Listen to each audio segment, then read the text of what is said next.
Would you sell your soul to Satan to avoid a horrific death? Would you do anything he asked, even defile the faith you've devoted your life to, and create an enduring symbol of his dark power for future generations to see? You probably wouldn't expect to see a grinning face of the devil to be staring up at you from the center pages of the largest Bible you've ever seen. This depiction of evil is only scratching the surface of the mysteries that lay buried in the titanic pages of the Codex Gigas. The story of its creation begs an ominous question about its authorship.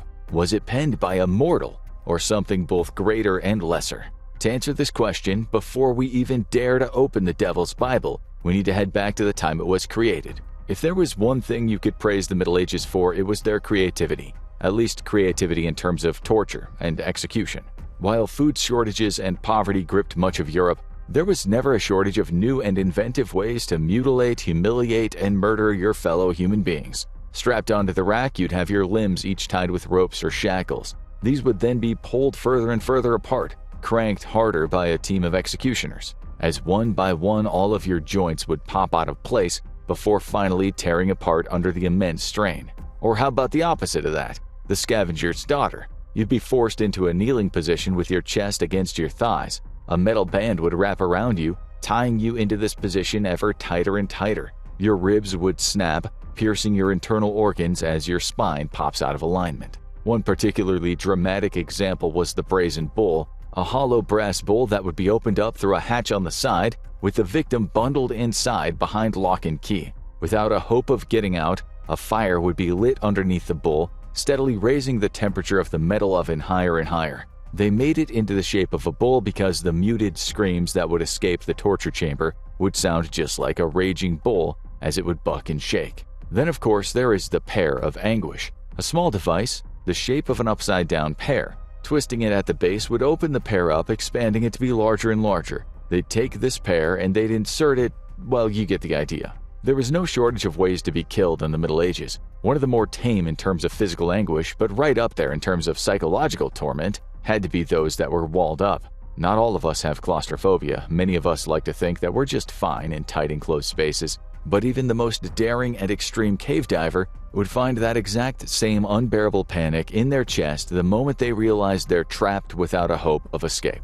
That was the principle behind immurement. It was a very simple execution method, really. A person would be forced to stand in one spot as a stone wall was built around them. Too narrow for them to sit down or stretch out their limbs, they'd be stuck in what Guantanamo Bay guards would now call a stress position. With the final stone laid and all daylight robbed from them, the execution would officially begin.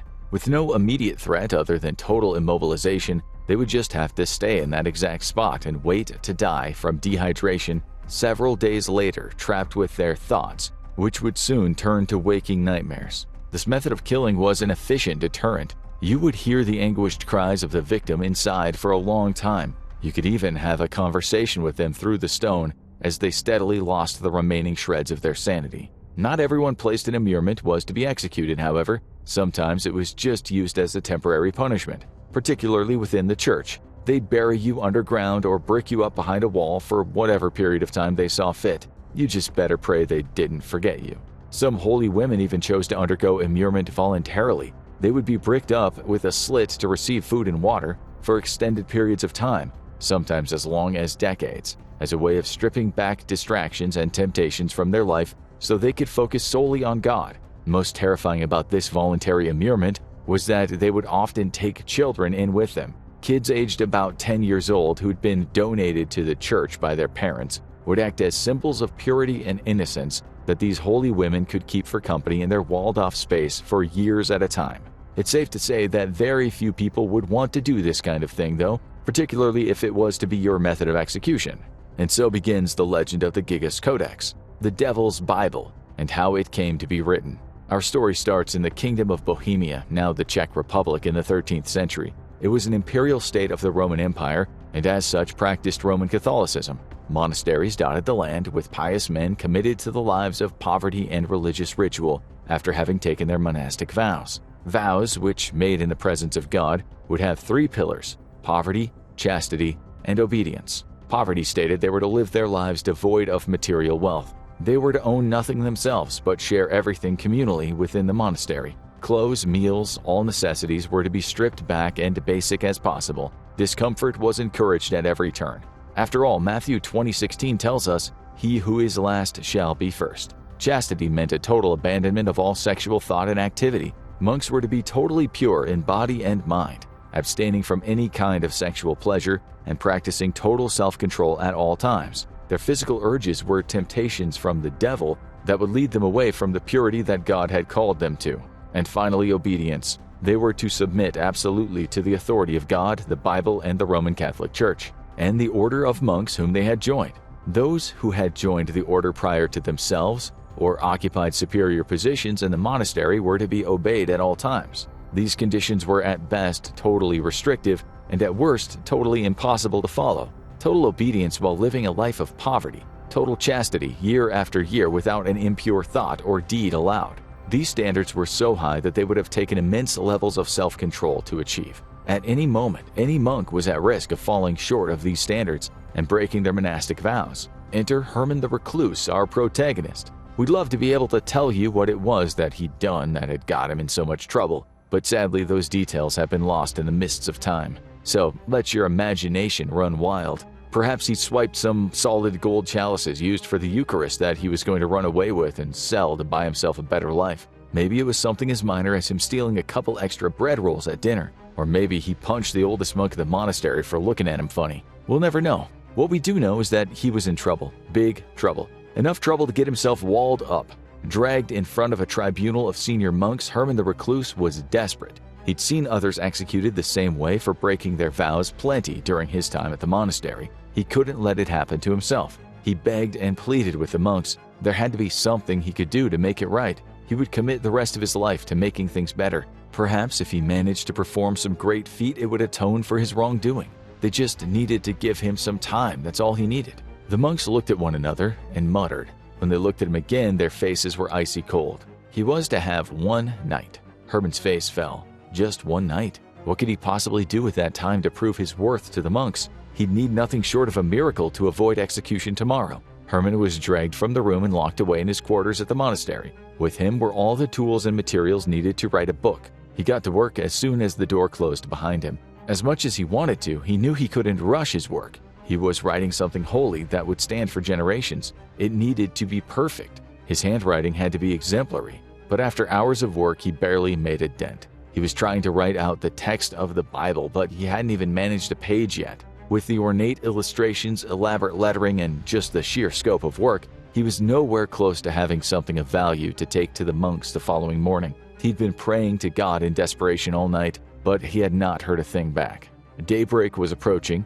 There was nothing for it. Herman prayed to Satan. When the monks arrived and unlocked his door the following morning, they were all stunned. Complete on Herman the Recluse's deck was an enormous book, almost as large as the man himself. It was open to a page somewhere in the middle. The men hissed quietly at the image before them. Emblazoned across the page was a large and beautifully realized drawing of the devil himself. Herman, what have you done? Okay, so that was all fictional. Well, partially. Because the book from that story, The Devil's Bible, does exist. You can go and see it today in the Swedish National Library, where it has sat proudly on display for centuries. We'll get back to the mythology in a bit, but first some of the facts. The book is called the Codex Gigas, a Latin name that literally translates to giant book. And boy does it live up to that name. The Codex Gigas is 92 centimeters in length. Its 650 pages along with the leather-bound wood covers make it 22 centimeters thick. At 72 kilograms, it's heavier than the average person from every continent in the world except for North America, which narrowly beats it. This book is not meant for light reading in any sense of the word. While initially it's the size of the Codex Gigas that strikes you, as you inspect it more closely, it's the artistry at play that really enthralls you. The book is held together with these beautifully ornate metal guards and fittings. Open it up and you find that every page is a work of art.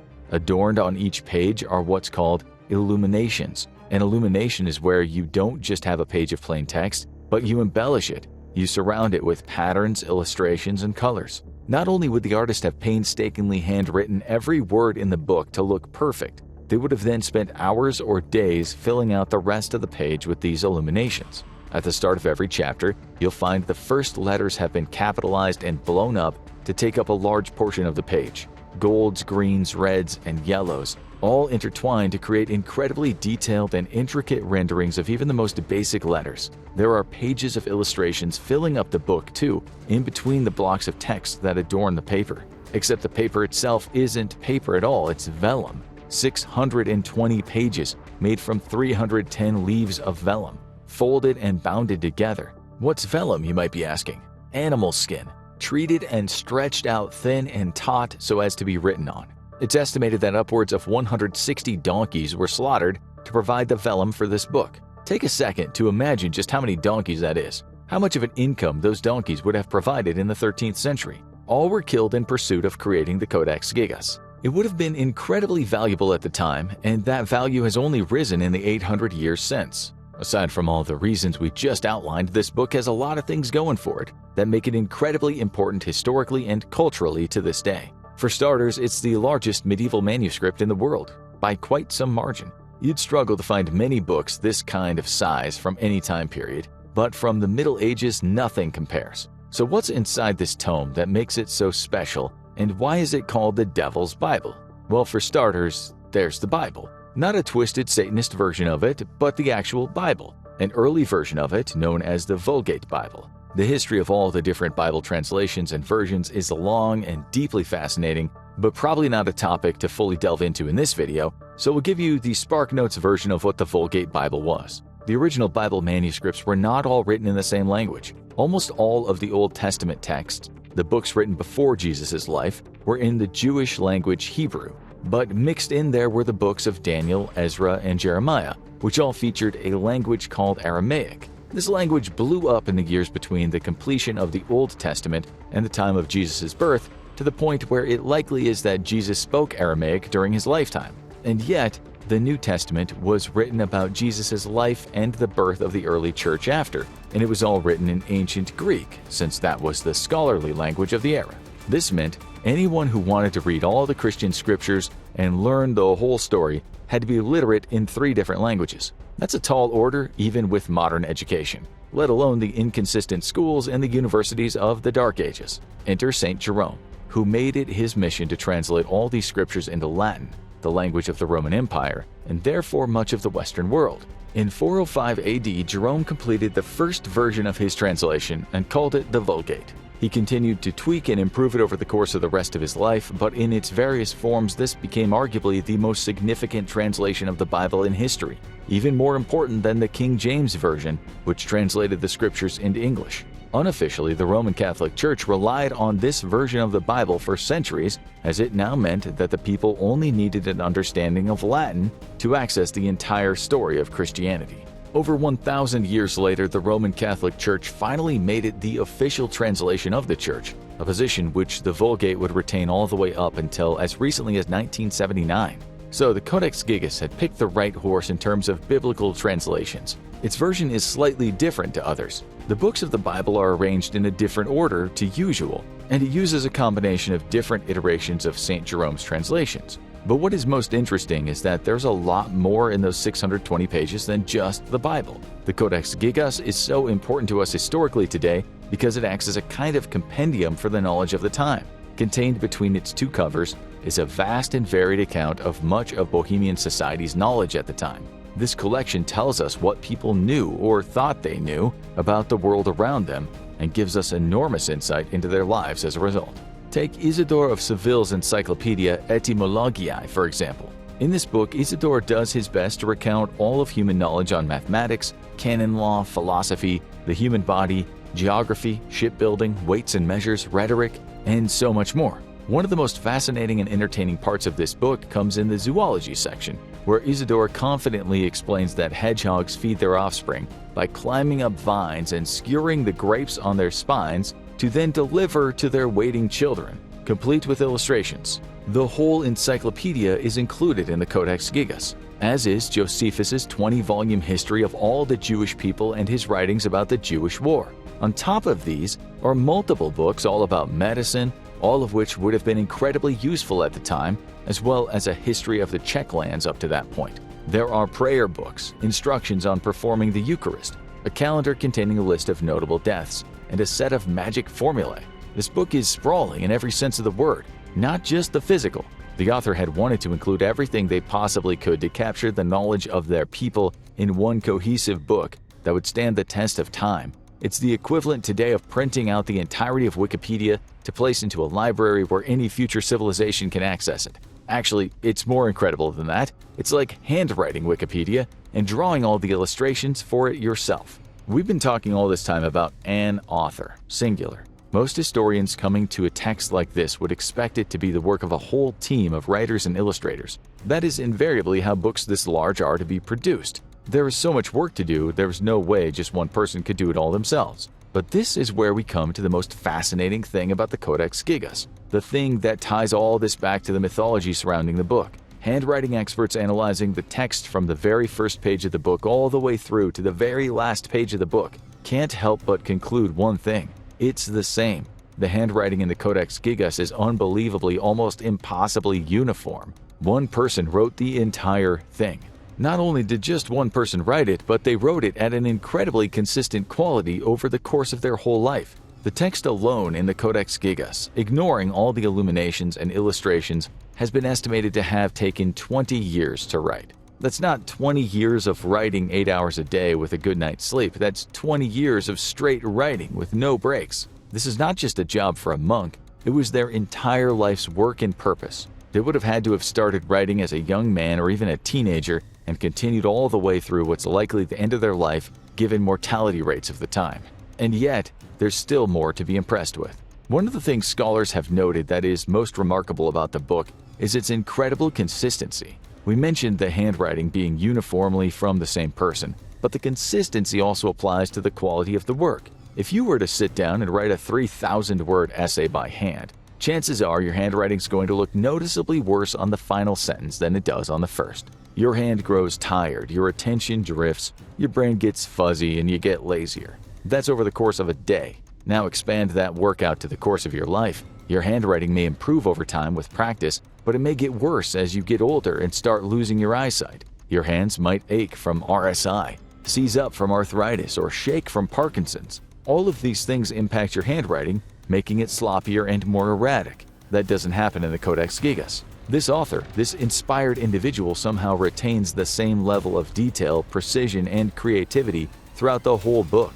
The level of artistry they demonstrate as a teenager or a young man is consistent with their craftsmanship as a veteran after decades of work. Like we said, it's almost impossible. How could one person do all of this themselves? Which brings us back to the legend surrounding the book and the reason it was given the name Devil's Bible in the first place. Emblazoned in the middle of the book is the most striking and well-realized illustration in the whole book. It's a double-page spread. On one side is an illustration of heaven, on the other side stands the devil himself. 50 centimeters tall, he takes up over half of the available page, which has been left mostly empty around him. He squats on the page, seemingly ready to pounce. His arms are raised high above his head, with 4 clawed fingers on each hand. Across his waist is a loincloth of what's believed to be ermine furs, a common symbol for royalty. He is Satan, king of the devils. His expression is somewhere between a smile and a snarl. Madness fills his eyes, sharp teeth line his mouth, and snaking its way out of his mouth are 2 tongues, forked from somewhere deep in his mouth. The pages all around this one are discolored and worn. For centuries, people have been coming to this book and immediately flicking through to this exact page. And it's from this illustration that the legend of Herman the Recluse came. How could one man, even across a whole lifetime, produce a work so grand, so complete, so intricate, and so consistent? He couldn't. It wasn't done by a man at all. It was done by the devil. That's why there's such a large and detailed illustration of Satan in the middle of it all. The legend goes that Herman the Recluse was scheduled for execution by immurement. Desperate to be freed from his fate, he had one night to produce a work sufficient to earn redemption. Out of fear, he prayed to the devil in the dark of the night, and the devil answered. Satan himself finished the book for Herman, and that's why it was so perfectly consistent, but as payment he required that Herman include a large illustration in his honor in the center. That, and that Herman give him his soul. Today we can look at this book and know it's totally harmless. There's no dark sorcery at play, no Satan influence, it's just a book. An encyclopedia of 13th century Bohemia, made by one man. But staring into the eyes of Satan in the middle of the book, you'll notice that his gaze follows you around the room. But it's all totally harmless, right? Now check out what the Bible actually says about the devil, or watch this instead.